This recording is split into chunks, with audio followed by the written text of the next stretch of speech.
COVID-19 has had a tremendous effect on our economy, and Mentor has certainly not been immune to its effects. There are over 1,700 businesses in our town. The shutdown has taken its toll, but our Economic Development Office has continued to actively seek means to help ease the burden on Mentor businesses. We like to say that Mentor means business, and we mean that. We're joined by Kevin MALECEK and Kelly CONRAD with our Economic Development Office, who will share some of their insight on the state of our economy and what's next.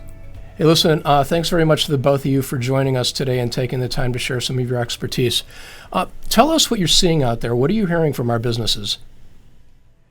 Thank you, Ante. Well, I would obviously say this has been a pretty devastating situation for many of our businesses, particularly in our retail sector and our restaurant and bar sector, which represents about a third of the economy in Mentor. We've heard from many of them about the difficulties they're having, asking us what we can do as an economic development office to help. Our manufacturing sector, many of them are able to stay in business because they are considered essential businesses, but even then we've been trying to engage with them on regular conference calls to find out the best ways that we can try to support them, be it through strategies on making sure that they're able to keep up with CDC guidelines so they continue to function, sanitization and other PPE materials to make sure that their workers are protected, and just chatting with them on a regular basis to make sure that they're doing all right in this very unprecedented situation that we're finding ourselves in. How about you, Kelly? What have you heard? I'll talk about the other end of it, dealing with the financing part and the calls that I get from our local businesses. They're pretty desperate. They are looking for, assistance in helping keep going while the pandemic is going on and the restrictions that they have. Some are completely closed. Some have limited resources and employees there to help them. So that's pretty much the calls that I receive, is what we have incentive-wise to help them. And I'm sure we'll get to that in a few minutes, all of our incentives and that we have. Absolutely. Well, what kind of businesses are reaching out to you? Is it retail mostly? Is it restaurants, manufacturing? I mean, all of the above? Who are we hearing from? Yeah, definitely all the above. I get a lot of calls myself because of MECO from our small businesses, hotels. Most of our hotels in Mentor have reached out to me because it's limited for them. They're closed pretty much. They don't have their staff there, and the PPP program in that, it's geared towards keeping their employees paid and keeping them on the payroll. So those are mainly the businesses that I get, and our small businesses that we have current loans with, and that we are working on deferments and that for them to kind of give them a hand in keeping some capital in their bank accounts during this time. So Kevin, you had mentioned that with manufacturing, it hasn't been affected quite as severely as retail and restaurants. They are considered essential businesses. Do we have any examples of businesses which were able to adapt and start creating some of these PPEs or other materials? A few of our manufacturers have said that they would be willing to produce them. Team NEO, our regional economic development group that we talk with on a regular basis through Jobs Ohio, which is obviously our state economic development agency, has been reaching out regularly to manufacturers to determine their capacity to make masks, to make gowns, to make plastic shields. Actually, one of our businesses, Volk Optical, almost at the immediate outset when this entire crisis began to develop, already was starting to make some of the shields, and I know they've reached out to several of our area businesses, healthcare facilities, and others that need them, including even our local first responders, to offer those as a product to those. So there's been some of our companies, while they've been staying in business, continuing to make the products that they are. Some of them are very critical products that affect our supply chain for food, for defense, for healthcare. Others have been able to make some adaptations to their existing assembly lines and be able to provide some of these PPE that are really essential for people out in the field. All right, terrific. What has the Economic Development Office been doing since the crisis began? Well, we still do have projects going on, which is beneficial. Mentor has a very robust economy, and as I was mentioning, it's very diverse. We do obviously have a very strong retail restaurant sector. We have a strong manufacturing sector, strong professional services. So even though we've obviously seen shutdowns in some of those areas, Others are still looking for opportunities to potentially come here as a business or even expand their existing businesses as well. But we've also shifted as an office. We've always been there for our city businesses to provide guidance, to provide expertise, to provide advice. We've really been doing a lot more of that too, particularly with what we've been doing with some of the federal programs that have come down, be it the SBA disaster loans, be it the Paycheck Protection Act as far as it goes.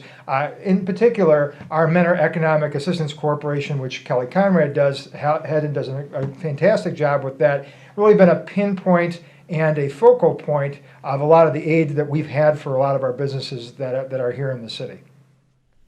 Can you comment about any of these different programs which are in place now? The PPP has been, very widely talked about. It did run out of money. It seems like it was refunded. What can we expect next out of this?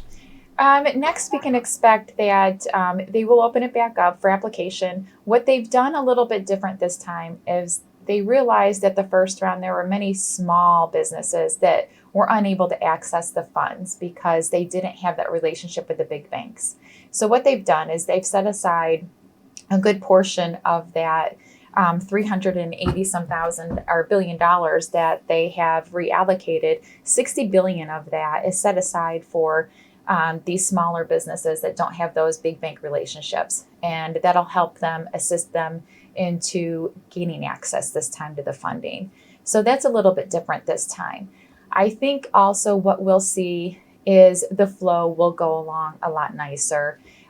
When it first started, literally the Thursday night before the PPP program was able to accept applications, the lenders were able to accept applications. The SBA was letting out the rules of it at 9 p.m. that Thursday night. So as you can imagine, the lenders were scrambling and they were getting just inundated with calls, applications, and it was a new program. So not a lot of the rules and the implementation part of it was together yet. So I think that is pretty much worked out now. The main lenders, that there were almost $5,000 different lenders that participated in the PPP program through the United States. So I think between even the big ones and the small ones, they had the process down a little bit more. And I think it'll go a lot smoother. I think it will run out just as quickly as it did the first time as well. Kevin, anything to add? No, just obviously, with any of those programs, they're not ones that we're able to administer directly. So we're just doing our best to distribute the information, provide guidance, provide advice, provide assistance as much as we can. And it's worked out the best we possibly can have it work out. But our limitations are how much funding is available in those programs. So on a local level, we understand that City Council has basically passed an ordinance enabling some local assistance. Can you tell us a little bit more about that? So one thing we are able to control a bit is trying to do something for our local businesses. Obviously, we have thousands of businesses in the city of Mentor. We'd like to be able to help everybody, but we figured we could really target a program using our community development block grant funding to allow us to help some of our smaller businesses with some rent and mortgage expenses that they have out there. So council authorized on Tuesday the Mentor Small Business Restart Program. That will allow businesses that have 25 employees or less, that are independently owned and operated, so not franchises that are in the city, and that have been completely shut down, not able to do anything in this process, in this horrible crisis we've been dealing with. They will be able to apply for a $500 grant from this fund, again, towards mortgage expenses or rental expenses. And there's just a few elements of documentation that we need. We'll be releasing that application to the general public on Monday, April the 27th, and then the applications will be due starting the following Monday on May the 4th at 9 a.m. One thing we wanted to make sure was, obviously the PPP program, Paycheck Protection, has been very beneficial, but those funding has run out quickly, and there's been some, I'd say, some questionable, not uses of it, but questionable allocations to corporations that may not have needed it as much. We want to make sure everybody's coming in on a very level playing field, so we'll start taking everybody's applications after they've heard about it for the whole week before, have had the chance to look at the form, examine it, fill out parts of it, and gather the appropriate information that they need to submit to us on May 4th. And we will continue offering those grants until that pot of money, which is about $200,000, until that pot of money does run out. Terrific. Kelly, can you tell us about some of the other programs that MECO has available and how it basically ties in together with the efforts of the Development Office? Sure. We still are doing our traditional SBA 504 loan program. So that is still an option if you don't qualify for the PPP or the emergency disaster loan. You can still apply for a regular SBA loan, or if you're not really affected, luckily, by the pandemic and you're still growing your business, which we are seeing and still expanding, then also those programs are still there and we're still able to do those loans. On the smaller business scale, we do still offer the small business loan through MECO up to $25,000, and that's still available to our mentor businesses only. We also have, for our current MECO loan clients, we offered a 3-month deferment as soon as this pandemic started and we saw the economic distress it was giving our small businesses.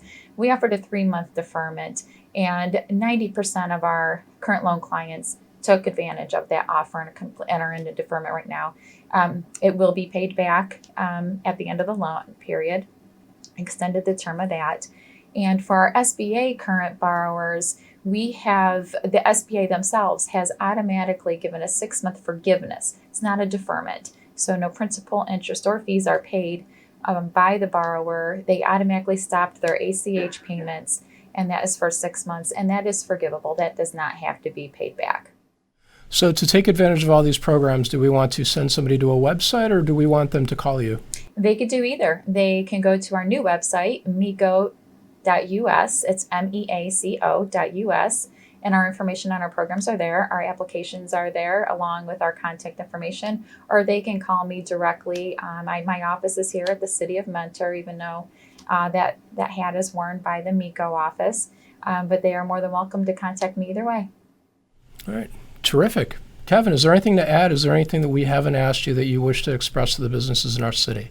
Well, one other website, obviously, for people to keep in mind, particularly for this application that we're going to have for the Small Business Restart Program, is mentormeansbusiness.com. All one word, mentormeansbusiness.com. And that's also a place where we have a repository for the other programs that we have if people are eventually looking to do business expansion, for some of the incentive packages that we can offer, also our community reinvestment areas where there's potentially some additional financial incentives for a business to try to do some expansion if they're looking to build or renovate or purchase a property. We kind of put all of our information up there, as well as upcoming seminars, events, and other information that we are supplying. So we just want to let people know we're here as an office for you. We obviously always want to attract businesses to the city, but we're also here to retain and assist and help our current business owners that are here in the city and make sure that they're able to climb out of this crisis the best way they possibly can and be able to stay in business at the end of the day. Well, thanks to both of you again for sharing your time and your expertise with us. Thank you, Ante. Thank you, Ante. And thank you again for watching. If you want to learn more about what you saw today, visit mentormeansbusiness.com.